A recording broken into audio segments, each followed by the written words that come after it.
el 72% de ellas en el Perú fueron de origen climático. La siguiente. Entonces, dale. En realidad, además, la prueba irrefutable del cambio climático es que incluso vamos sintiendo cada vez más cambio. La siguiente. Entonces, en las ciudades, el fenómeno del Niño en periodos más cortos, con efectos más graves, pérdidas en infraestructura y vidas, las ciudades costeras e islas amenazadas, ¿no es cierto? Hay islas que van a desaparecer, islas que ya están desapareciendo en el mundo. La relocalización de millones de personas, ya les dije, 2 millones de peruanos van a tener que ser relocalizados de la costa, de los puertos. Interrupción, reducción en producción de alimentos agropecuarios y pesqueros, no va a haber tanto pescado en el mar, y además los productos agrícolas tendrán que ser modificados. La reintroducción del dengue, malaria, incremento de vectores.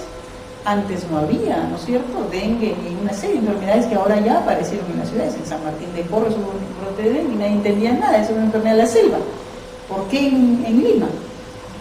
Cambio en cursos de ríos y lagos, la deglaciación y pérdida de fuentes de agua, y detrás de eso que la electricidad será mucho más costosa. Ese es el resumen de lo que se venía diciendo. Además de esto, contaminación del aire por dióxido de azufre. ¿Qué sucede ahí? La industria genera estos humos, fundamentalmente. Esos humos, dióxido de azufre, se mezclan con el oxígeno y generan la famosa lluvia ácida, ¿no es cierto? Porque el azufre, con el oxígeno en el aire, se convierte después con la humedad, con el H, en lluvia, agua, cae y mata el suelo, mata las plantas. Y las plantas son una generación de limpieza del aire porque se consume el dióxido de carbono, ustedes saben eso. Entonces la lluvia ácida, si bien es cierto, el azufre no es un gas de efecto invernadero, sí es un problema porque nos está matando el suelo y por consiguiente la reserva de carbono, como le llaman. Los sumideros, la selva está considerada, la selva amazónica, como un gran sumidero, una reserva de carbono.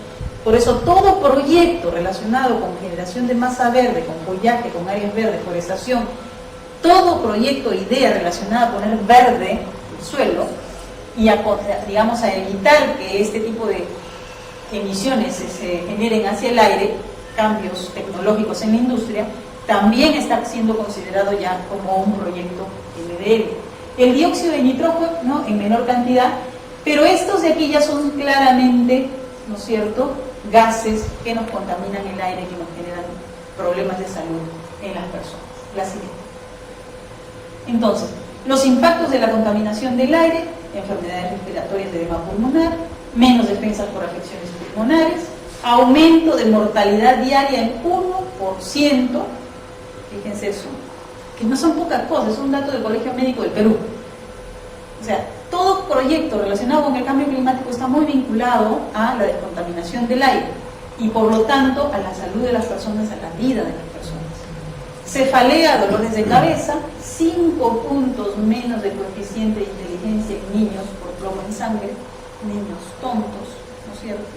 Aquellos niños que crecen con plomo en sangre por encima del límite máximo permisible, como en el Callao, como en Yaoroya, como en el Cerro de Pasco, ya son niños de adultos, no podrán desarrollar el intelecto que cualquier persona normal tendría.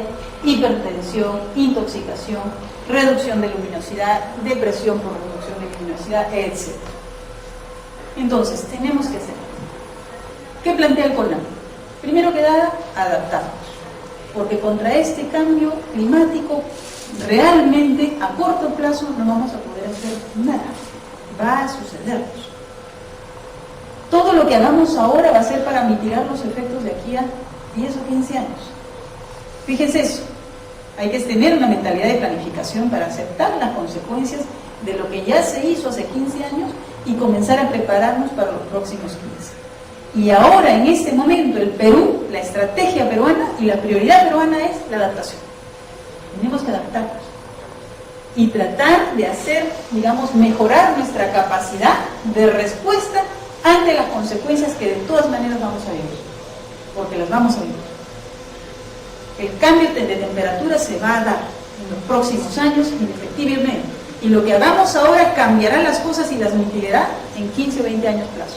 Pero mientras tanto tendremos que adaptarnos. Además, tendremos que ver la manera de adaptarnos para disminuir nuestras pérdidas y aprovechar las oportunidades que le deben. Y además concertar, porque tendremos que enfrentar de manera conjunta y con todos los actores de la sociedad los efectos de este impacto. Y todos tenemos que ser conscientes de qué es lo que podemos hacer para mitigar estos efectos. Entonces, reconocer el problema con información confiable para definir políticas, generar consensos. La gente tiene que ser consciente de que tiene que cambiar sus patrones de consumo y de vida cotidianos. De repente mirar su refrigeradora ahí, bueno, la tengo que cambiar. Y mitigación.